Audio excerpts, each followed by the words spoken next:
and gentlemen, you know my next guest from Jurassic Park, Third Rock from the Sun, and of course Seinfeld. He's now starring in Art at the Royale Theater right here in New York City. Please welcome Wayne Knight.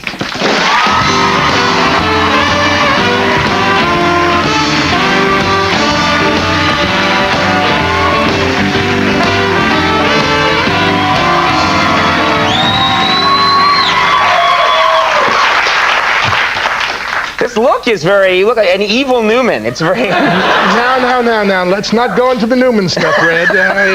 Okay, we'll let that go. Let that slide. We're going to let that go. No, what is this? This is my, I'm going for a kind of a Latino look. I'm trying to segue into the Ricky Martin segment, you know. Successfully done, my friend. You'll have all his fans in no time. Yes, in droves.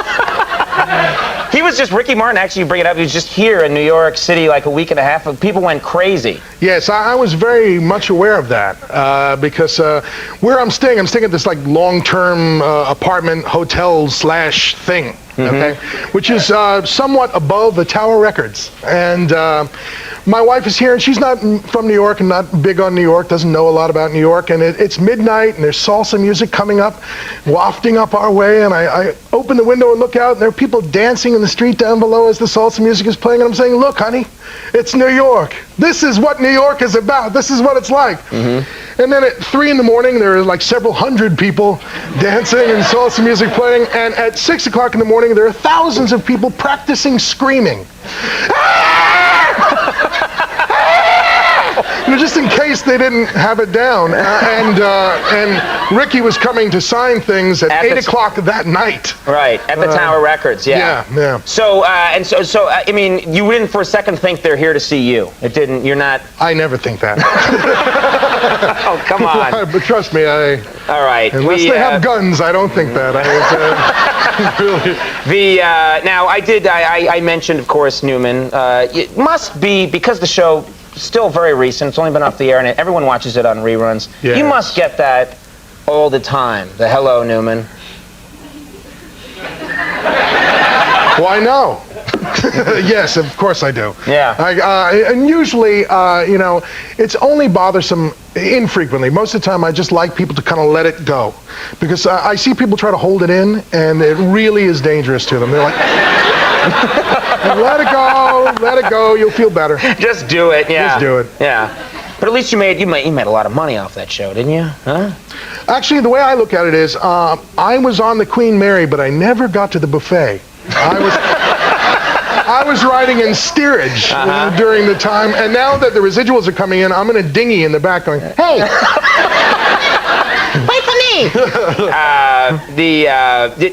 Old cast members, I guess, from Seinfeld, are they coming to see you at the play you're doing in New York? First of all, let me once again mention that I'm in the play Art at the Royale Theater with the lovely and talented George Segal and the ever-clever Buck Henry. Thank you. Please, stop. Believe me, I will.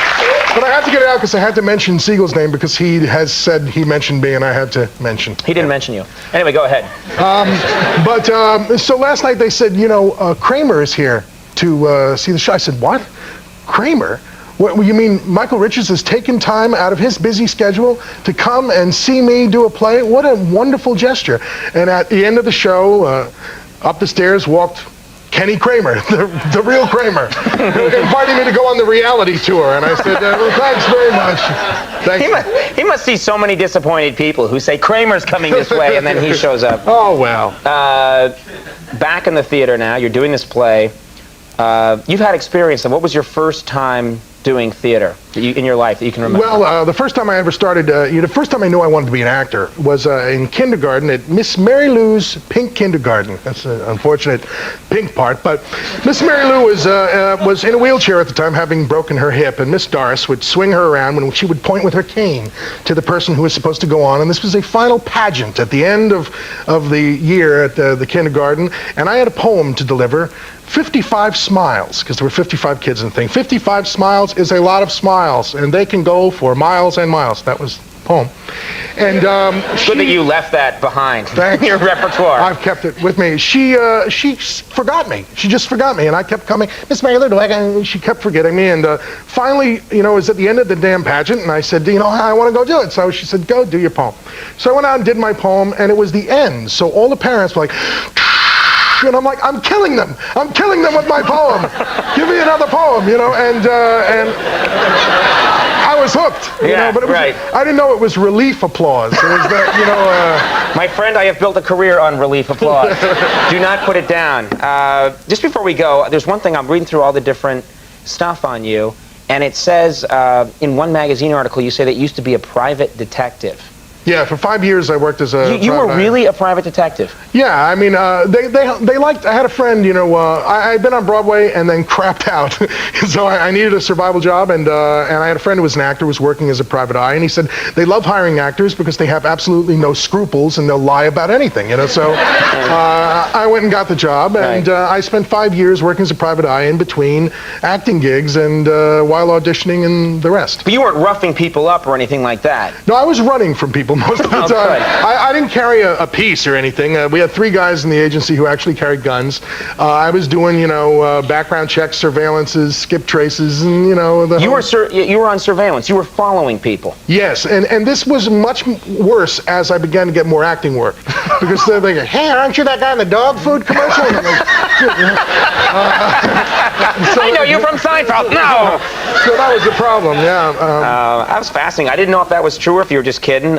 Art, as you said earlier, at the Royale Theater in New York City, till August 15th. Yes. And you're the voice of Tantor in Tarzan. Yes, I am. All right. I wanted to change my image. I wanted to do something different, so I'm doing the voice of an elephant. Well, Wayne Knight, thank you very much for being here. Always a pleasure. Wayne Knight, everybody. Bull Runner, Joe Disler is coming up. We'll be right back.